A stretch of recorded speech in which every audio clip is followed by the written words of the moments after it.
सहस्रादिनेत्रं पवित्रं महगाढतिमिरान्तकं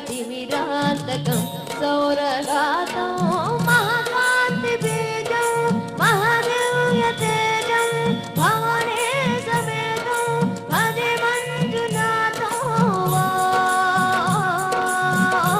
नमः शङ्कराय च मयस्कराय च नमः शिवाय च शिवतराय च भवहराय च महाप्राणदेवं शिवं शिवं भजे मञ्जुनाथं शिवं शिवं अद्वैतभास्करम् अर्धनारीश्वरं हृदशहृदयङ्गमं चतुर्दनिसङ्गमो पञ्चभू